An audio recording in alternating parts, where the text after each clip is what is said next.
ফুলশয্যার রাতে রাঙাকে ভালোবাসার কথা বলে কাছে টেনে নিল একলব্য। হ্যাঁ বন্ধুরা, এমনটাই দেখা যাবে। তাই সম্পূর্ণ জানতে ভিডিওটিতে লাইক দেওয়া, চ্যানেলটি সাবস্ক্রাইব করে দেখতে থাকুন।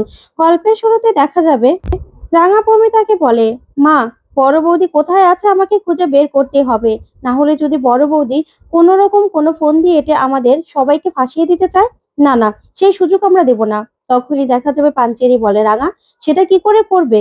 বড় বৌদি কোথায় আছে সেটাই তো আমরা জানি না। তখন রাঙা অদিতিকে বলে, আচ্ছা দিদি ভাই, আমরা একটা ছবি দেখেছিলাম না যে বাড়ির বউ লুকিয়ে থেকে তারপরে শ্বশুর বাড়িকে খুনের মামলা দেয়?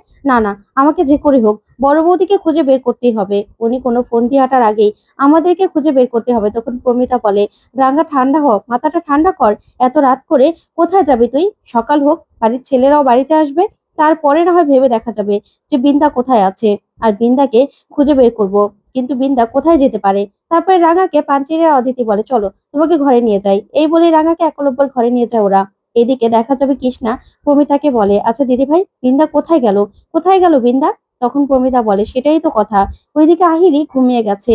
তখন একলব্যর সঙ্গে কথা বলতে আসে আহিরের বাবা আর মা। তারপরে একলব্যকে আহিরের বাবা বলে, একলব্য, আমাদের এটা ভেবে খুব ভালো লাগছে যে আমার মেয়ের যখন যখন তোমাকে প্রয়োজন পড়ছে তখন তখনই তুমি সব কাজ ফেলে রেখে আমার মেয়ের কাছে চলে আসছো। তার জন্য আমি সারা জীবন তোমার কাছে কৃতজ্ঞ থাকবো। তখনই আহিরের মা একলব্যকে বলে, আমি তোমার কাছে হাত জোড় করে ক্ষমা চাইছি আমার মেয়ের হয়ে। আমার মেয়ে যা করেছে তার জন্য আসলে ওর সাজা পাওয়া দরকার, কিন্তু আমার মেয়েটার এই অবস্থা। তাই তোমাকে আমি অনুরোধ করছি একলব্য, তোমার বউকে যদি তুমি কোনোভাবে বলতে যে ও যেন আমার মেয়ের উপর থেকে সব রকম অভিযোগ তুলে নেয়, না হলে যে আমার মেয়েটা শেষ হয়ে যাবে।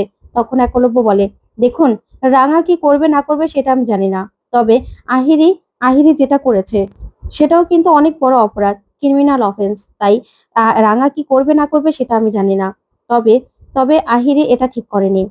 এখন যে আহিরের অবস্থা, তার জন্য আমি কষ্ট পাচ্ছি, ঠিক আছে। তখনই আহিরের মা কাঁদতে থাকে আর বলে, আমার মেয়েটা না অনেক ভালো স্টুডেন্ট ছিল, ও ডাক্তার সবকিছু হতে পারতো।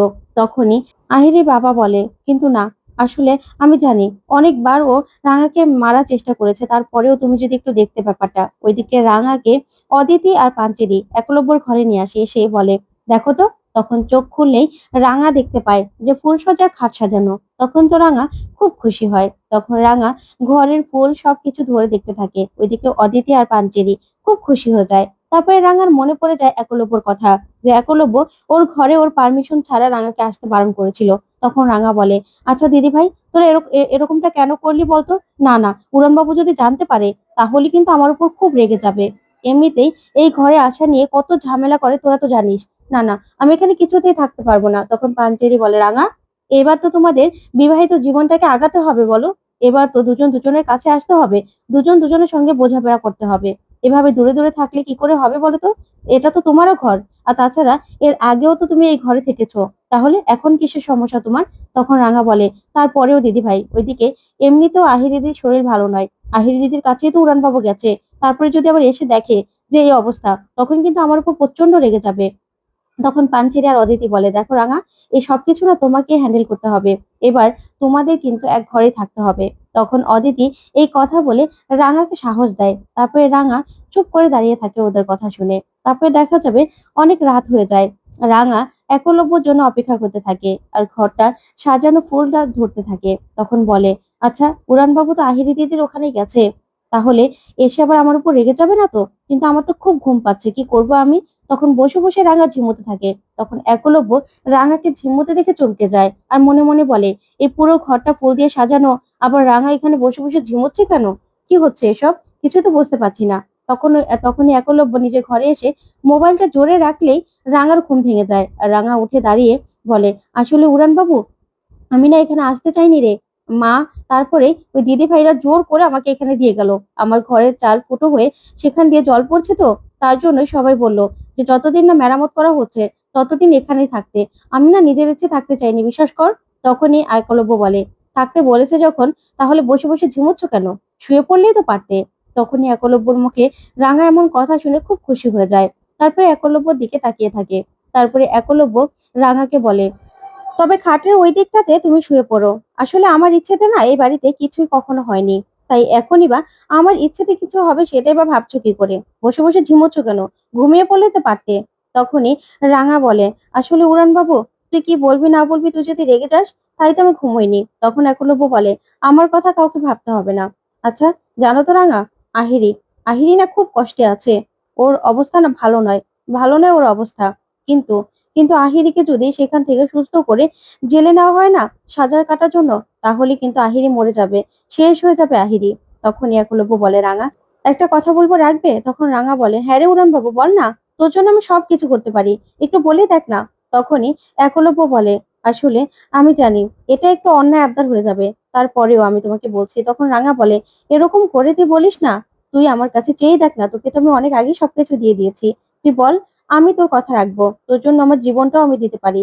তখনই একলব্য বলে, আসলে আহিরের যে মানসিক অবস্থা, এতে না এতে করে ওর সাজা কাটানো সম্ভব হবে না। আমি জানি আহিরি তোমার সঙ্গে যেটা করেছে সেটা অন্যায় করেছে, কিন্তু আমি তোমার কাছে হাত জোড় করে বলছি রাঙা, তুমি বরং আহিরের উপর থেকে সব অভিযোগ তুলে নাও তুমি। তখন রাঙা এই কথা শুনে একলব্যর দিকে তাকিয়ে থাকে। তখন একলব্য বলে, হ্যাঁ আমি জানি আমি একটা অন্যায় আবদার করছি, তারপরেও আসলে আসলে ভালোবেসে আমি যে ক্রিমিনাল হয়ে যাব সেটা আমি বুঝতে পারিনি। আমি দোষী হতে চাই না, আমাকে ভালোবেসে আজকে আহিরের এই অবস্থা। তাই আমি তোমার কাছে হাত জোড় করে বলছি রাঙা, তুমি প্লিজ প্লিজ আহিরের উপর থেকে সব অভিযোগ তুলে নাও। তখনই রাঙার হাতটা ধরে নেয় একলব্য আর বলে, তুমি আমার কথা রাখবে তো রাঙা? তখন এই বলে একলব্য চোখ বেয়ে জল পড়তে থাকে। তখন রাঙা বলে, আচ্ছা উড়ান বাবু, তুই এরকম করে কেন বলছিস বলতো? আমি তো তোকে আগেও বলেছিলাম যে তুই আমার কাছে যা চাইবে আমি তাই দেব। আর তাছাড়া তোকে তো আমি বলেছিলাম যে তুই যদি বলিস জাহিদ দিদির উপর থেকে সব রকম অভিযোগ তুলে নিতে, তাও তো আমি দেব। আমি তোর জন্য না নিজের জীবনটাও দিয়ে দিতে পারি। আর এটা তো সামান্য ব্যাপার। হ্যাঁ, আহিরি দিদি ভালো থাক, সেটাই আমি চাই, সেটাই আমি চাই, বিশ্বাস কর। তখন এই বলে দুজন দুজনের দিকে তাকিয়ে থাকে। তারপরে সকালবেলা দেখা যাবে ময়নাকে সার্থকী বলে, ময়না, বড় বৌদি এখন নেই, এখনই কিন্তু নিজের জায়গাটা পাকা করার সময় চলে এসেছে। তুমি কি তোমাকে সবাইকে রান্না করে খাওয়াতে হবে, সবার মন জয় করতে হবে, বুঝতে পেরেছো? তোমাকে পারতেই হবে। তখনই রাঙা সেখানে চলে আসে আর সে বলে, এ কি মেজদা, মেজো বৌদি, তোরা কি করছিস? সর সর, আমি করে দিচ্ছি। তখন সার্থকী বলে, না না রাঙা, ময়না পারবে, ময়না সবার জন্য আজকে রান্না করবে, সবাইকে খাওয়াবে, বুঝতে পেরেছো? তখনই রাঙা ওদের অবস্থা দেখে চমকে যায়। তখন সার্থকী বলে, বর্দা ভাই, তুই চলে এসেছিস? আসলে ময়না না খুব ভালো আদা চাটা করে। ময়না, বর্দা ভাইয়ের জন্য চা করে আনো না। তখনই সভ্য বলে, না না, আমি চা খাবো না, আমার না ভালো লাগছে না। তখনই রাঙা বুঝতে পারে যে সভ্যর মন খারাপ। তখন রাঙা বলে, আচ্ছা বর্দা ভাই, চল আমরা বরং বাইরে থেকে হেঁটে আসি, তাহলে তোর খুব ভালো লাগবে।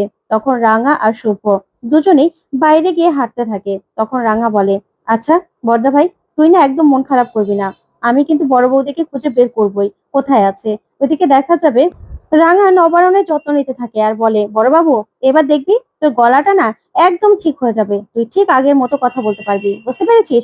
তখনই অঙ্কুর সেখানে আসে, এসে বলে, রাঙা চলো, তোমাকে তো আমার সঙ্গে বেরোতে হবে। তখন রাঙা বলে, আমি কোথায় যাব? তখন অঙ্কুর বলে, কেন ভুলে গেলে? তোমার সামনেই তো ন্যাশনাল চ্যাম্পিয়নশিপ, সেটার জন্য অনুশীলনীতে যেতে হবে, তোমাকে প্র্যাকটিস করতে হবে, তুমি ভুলে গেছো? তখন নবারণ বলে, হ্যাঁ রাঙা, তোকে কিন্তু এবার ভালো করে খেলতে হবে, তোর মনোযোগটা সেই দিকে দিতে হবে। তখনই একলব্য আসে, সে বলে, অঙ্কুরদা, আমি রাঙামতিকে নিয়ে যাচ্ছি। তখন রাঙা একলব্য দিকে তাকায়। তখন নবারণ বলে, আকু, তুই নিয়ে যাবি? তখন একলব্য বলে, হ্যাঁ, আসলে একাডেমিতে যাওয়ার আগে রাঙাকে আমার অন্য একটা জায়গায় নেওয়ার আছে। তখন নবারণ বলে, কোথায়? তখন একলব্য বলে, আসলে আহিরি না মানসিক ভারসাম্য হারিয়ে ফেলেছে, ওর যে অবস্থা, তাতে ওকে সুস্থ করে সাজা কাটানোটা উচিত হবে না। তাই আমি রাঙাকে অনুরোধ করেছি, রাঙা যেন সব অভিযোগ আহিরির উপর থেকে তুলে নেয়। আর রাঙা সেটাতে রাজিও হয়েছে, সেখানেই আমরা যাব। তখনই এমন কথা শুনে নবারণ পুরো অবাক হয়ে যায়। আর ওইদিকে রাঙা দিকে নবারণ তাকিয়ে থাকে। তো বন্ধুরা, কেমন লাগলো আজকের আপডেট, কমেন্ট করে জানাও। ধন্যবাদ।